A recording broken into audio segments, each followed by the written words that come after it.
And then it is a tremendous honour now to welcome our distinguished guest speaker for the night, Lord Peter Ricketts. Welcome. Thank you. Lord Peter Ricketts spent 40 years as a British diplomat before retiring in 2016. And of course, it would take way too much time that you better be speaking to mention all the interesting things you've done in the course of your career. But let me just mention a few. Lord Ricketts' last post was as the UK's ambassador to France, where he was heavily involved with UK-French defence cooperation. Before that, he was also the UK's first national security advisor and permanent undersecretary at the then Foreign and Commonwealth Office. Lord Ricketts was also involved in policy on the UK interventions in the Balkans, Iraq, Afghanistan, and Libya, and represented Britain at NATO in the early 2000s. Today, Lord Ricketts is a visiting professor at King's College London, amongst many other commitments. And with that, I'd like to give the floor to you, Sir Peter. Very warm welcome again. Thank you very much, Barbara, and very good to meet everyone, at least virtually. I'm just so frustrated that we only have such a short time to fix the problems of the world. But I've agreed with Kat that anyone who has thoughts, comments, questions to run past me afterwards, please let Kat have them, and I will try and respond in some way, because interaction is always much better than someone just talking. However, I'll say a few things, hopefully to provoke thought. First of all, I do think this is the biggest strategic moment facing the UK since 1945.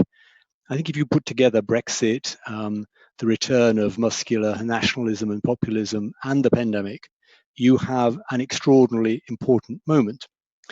And I think that the exercise you're doing is really vital, because a government strategy document like the Integrated Review is not a national strategy. A national strategy is something that people instinctively feel in tune with. If you stop somebody in the pub or on the street and ask them what the country's purpose is, what its role is in the world, that there is some sense of it. I'm sorry to say that for my generation, it is still 1940 and all that. It's exceptionalism, it's standing alone, it's distinctiveness, it's being a great power in the world.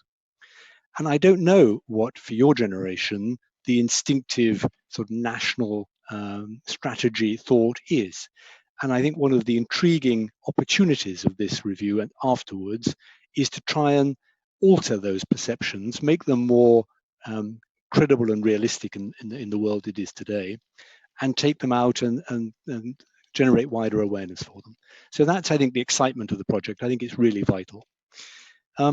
Second point, don't be surprised if the integrated review, when it comes out, disappoints you. I know an enormous amount of thought is going into it. I know some highly brilliant people are in leading roles, like John Bew from King's. However, politicians are really lousy at strategy. That's one of the learnings I take away from 40 years. Not only this generation of civil servants and politicians have not had any experience really of making big strategic calls. We've been in a settled environment for those 40 years. But even more so, politicians live in the instant. They are crisis managers. Their whole world is full of problems and crises coming at them from all angles. They have the social media on their phone. They have the 24-hour media chasing them all the time. They have the next statement to Parliament, the reaction of the markets, the issues with constituents. And so expecting them to think about 2045 is I think completely unrealistic, I'm afraid. I think 2045 tomorrow afternoon is about the furthest that most will go. They don't like choosing. For politicians, choosing is dangerous because it means disappointing some people, leaving lobbies unsatisfied, potential opponents with sticks to beat you with. So they tend to prefer avoiding choice if they can. They want to focus on the immediate operational rather than the longer term. Anyway, the longer term is always disrupted by the unexpected events, and that's been very true in recent years. And so I fear that the IR, when it comes out, will have a lot of good intellectual underpinning, but will, at the front end, be full of slogans and three-word statements about Britain, the force for good, and global Britain, and distinctiveness and exceptionalism. And I think a key task for your group and others like you will be to pick up from where the IR leaves off and then take that out into a process that will probably take several years to socialize it, to improve it, to test it with people, and try to move towards a sort of position where Britain does have a national strategy for the 21st century, which is more in keeping with the country's influence in the world, which is not negligible, but it's certainly not what it was in 1945. And as a parenthesis, I would say the way the government are going about conducting Brexit, I think they're reducing Britain's effective influence all the time, not least by deliberately breaking international law. However, we have to work with what we have.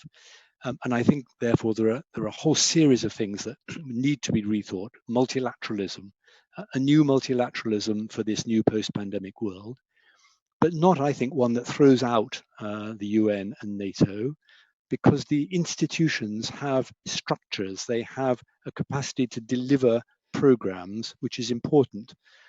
Things like a new D10 of democracies is an interesting idea, but it'll be very ad hoc, and it will meet episodically. It won't have a capacity to actually follow through.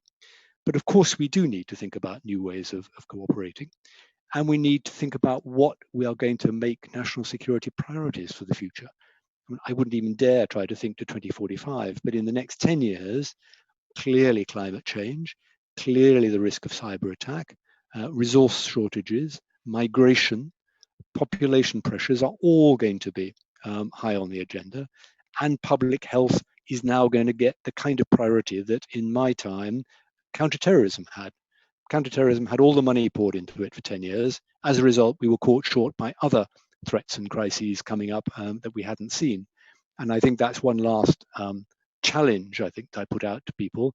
As one focuses now on resilience and on these global threats, we mustn't also lose sight of the things that are stirring underneath the confrontation between the US and China, which will, I think, shape national security for at least the next decade or two. So very rapidly, that's a run over issues which I think are going to be fundamental for the period beyond the integrated review. I think it is a very exciting time. I think it is a time for new thinking. I'm not confident that our current generation of politicians will have the headspace and the time and the patience and frankly the skill to think beyond the immediate crises into what lies ahead.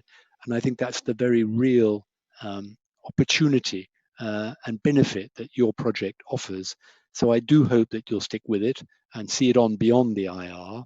And I hope that I will have the chance to stay in touch with you in the first place by linking up with you on thoughts that you have as a result of your session. As I say, with Kat, I will work on how I can perhaps feed back to you some responses of my own. But I mean, there is a very rapid run over an enormous field. I think it's exciting, and I look forward very much to hearing how you get on and what your conclusions are.